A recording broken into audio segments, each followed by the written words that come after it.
বর্ষাকালে চুলের নানা রকমের সমস্যার সাথে সাথে চুল রুক্ষ হয়ে যাওয়ার একটা বড় সমস্যা। আর এই ধরনের সমস্যা যদি আপনি ভুগে থাকেন তাহলে এই ভিডিওটা আপনার জন্য। আজকের এমন একটা জিনিস বানিয়ে দেখাবো যে বড় বড় নামি দামি ক্রিমকেও হার মানিয়ে দেবে, যেটা চুলকে সিল্কি সব সুন্দর রাখতে সাহায্য করবে, চুল ওঠা বন্ধ করবে এবং চুলের যাবতীয় সমস্যা দূর করতে সাহায্য করবে। আমাদের কিছু করি না করি সপ্তাহে যদি একবার করে এরকম ধরনের যে কোনো হেয়ার মাস্ক যদি এরকম চুলে ইউজ করে থাকি তাহলে কিন্তু চুল অনেক সুন্দর হয়। আর ভালো রেজাল্ট পেতে সপ্তাহে 2 দিনও আপনারা ইউজ করতে পারেন। তো চলুন শুরু করি। সবার প্রথম দেখুন এরকম চাল দেখাচ্ছি, প্রত্যেকের বাড়িতেই চাল থাকে, যে কোনো চাল দিয়ে এই রেমেডি করতে পারেন। চাল কিন্তু ভীষণ ভালো রাইস আমাদের চুলের জন্য। এই চালকে প্রথমে ভালো করে জল দিয়ে ধুয়ে তারপর একটু রোদে শুকিয়ে নিয়ে আপনারা এখানে চালের গুঁড়োটা তৈরি করে নিতে পারেন।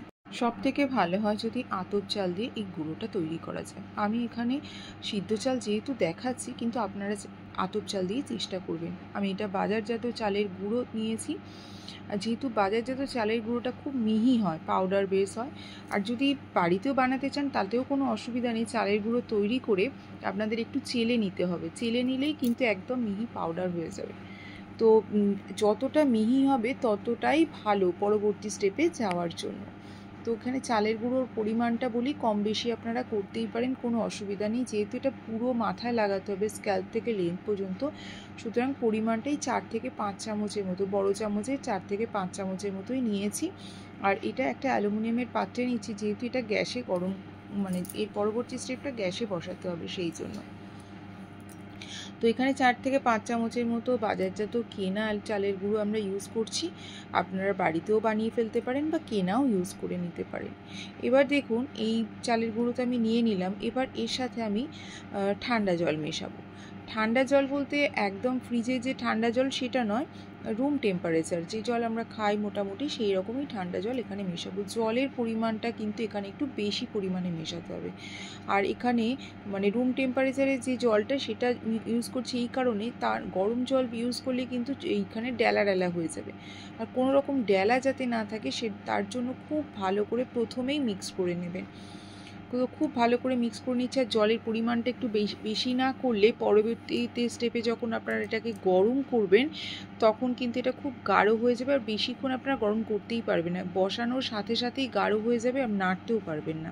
তো দেখতেই পাচ্ছেন একদম পাতলা তৈরি করেছি। তাও এটা তৈরি করতে খুব বেশি টাইম লাগবে না, যেহেতু এটার মধ্যে চালের গুঁড়ো আছে, চালের গুঁড়ো থাকলে খুব বেশি টাইম লাগে না। তো দেখুন আমি বসিয়েও দিয়েছি। এটা যখন গরম হয়ে যাবে তখন আঁচটাকে কমিয়ে দিয়ে একটু ধিমে আঁচে করব। এবার বলি বন্ধুরা, এতক্ষণ যদি আপনারা দেখে থাকেন তাহলে সবাইকে জানাই অনেক শুভেচ্ছা ভালোবাসা। যদি ভালো লাগে লাইক দেবেন, আর যদি চ্যানেলকে সাবস্ক্রাইব করা না থাকে চ্যানেলকে অবশ্যই সাবস্ক্রাইব করে পাশে থাকবেন। এরকম নতুন নতুন টিপস ব্লগ তা না হলে কোনোটাই পাবেন না। আপনাদের কাছে আর একটা অনুরোধ থাকলো, আপনারা যদি ফেসবুক থেকে দেখেন তাহলে ফলো করবেন, আর যদি ইউটিউব থেকে দেখেন তাহলে অবশ্যই সাবস্ক্রাইব করে পাশে থাকবেন, আর পাশে থাকা বেল আইকনটা অবশ্যই ক্লিক করে দেবেন। তাহলে তাড়াতাড়ি ভিডিও দেওয়ার তাড়াতাড়ি আপনারা নোটিফিকেশান পেয়ে যাবেন। তো দেখতেই পাচ্ছেন আমি খুব ভালো করে নাড়িয়ে নিয়েছি এবং জলটা এখনও গরম হয়নি। যখনই গরম হবে এটা ফুটতে শুরু করবে তখন আঁচটা আমি কমিয়ে দেব। আর একটা কথা মাথায় রাখবেন, আপনারা এটা কনস্ট্যান্ট নাড়তে থাকবেন, না নাড়লে কিন্তু এটা বসে যাওয়ার একটা সম্ভাবনা থাকে। তো দেখতেই পাচ্ছেন আমি খুব ভালো করে নেড়ে নিচ্ছি, আর এটা অলমোস্ট হয়ে গেছে, আর একটুখানি হলেই হয়ে যাবে।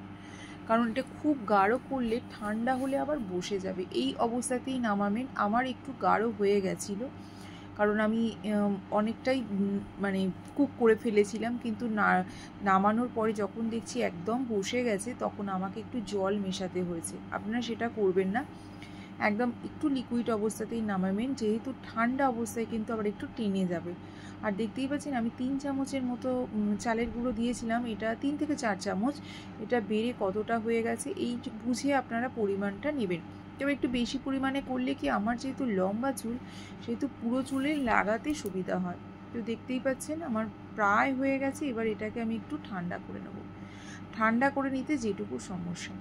তার আগে বলি বন্ধুরা, এই ব্লগটা যারা যারা দেখছেন, এটা কিন্তু এই রেমেডি ছোট বড় ছেলে মেয়ে সবাই ইউজ করতে পারে। এটার মধ্যে এমন কিছু উপাদান দিয়ে তৈরি হবে না, বা যেটা আপনারা নিজেরাই হাতে করে বানাবেন দেখতেই পাবেন, এটা কিন্তু চুলের কোনো ক্ষতি করবে না, বরং চুলের অনেক উপকার করবে। রাতটা প্রচণ্ড গরম আছে, সেই জন্য এটাকে ঠান্ডা করতে দিয়েছি।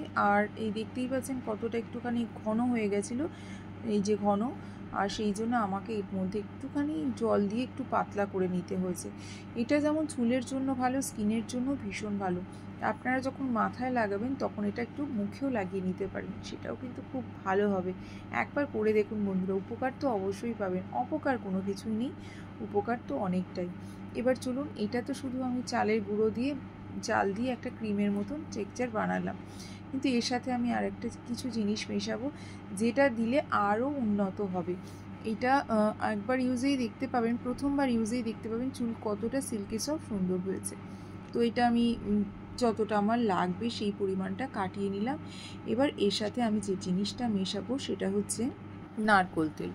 নারকোল তেল যে আমাদের চুলের জন্য কতটা ভালো, নারকোল তেল নিয়ে একটু বলার আছে। যে তেলে নারকোলের গন্ধ বেরোয় আর শীতকালে জমে যায়, সেই ধরনের নারকোল তেলই আপনারা ইউজ করবেন। এখানে সুগন্ধযুক্ত নারকোল তেল ইউজ করবেন না। আর আপনারা এটা মাথায় অনেক তেল মেখেও এটা ইউজ করা যায়। যেহেতু আমার মাথায় সবসময় তেল লাগানো হয় না, এখন ম্যাক্সিমাম লোকেরই তাই, যেহেতু রাস্তায় বেরোতে হয় তেল মাখিয়ে, তো আর রাস্তায় বেরোনো যায় না, তাতে ধুলো নোংরা অনেকটা বেশি পরিমাণে চুলের মধ্যে অ্যাবজর্ব করে নেয়। সেই জন্য যখন সপ্তাহে একদিন মাথায় শ্যাম্পু করবেন বলে ভাবছেন, তার আগে এরকম হেয়ার মাস্ক লাগিয়ে নিলেন, তারপরে ভালো করে শ্যাম্পু করে নিলেন, হেয়ার মাস্কও লাগানো হলো আর চুলের তেলটাও লাগানো হলো। তো দেখতেই পাচ্ছেন এই ধরনের একটুও ডেলা নেই, খুব সুন্দর একটা ক্রিমের মতন জিনিস তৈরি হয়েছে, যেটা আমাদের চুলকে সুন্দর রাখতে সাহায্য করবে। এটা মুখেও লাগাবেন, সারা বডিতেও লাগাতে পারেন, কোনো অসুবিধা হবে না। বরং এটা লাগিয়ে 20 মিনিট যদি স্কিনে লাগানো 20 মিনিট পরে যদি মুখটা ধুয়ে নেন, দেখবেন স্কিনটা কতটা সুন্দর ঝকঝকে তকতকে হয়ে গেছে। এবার চলুন পরবর্তী স্টেপে যাওয়া যাক।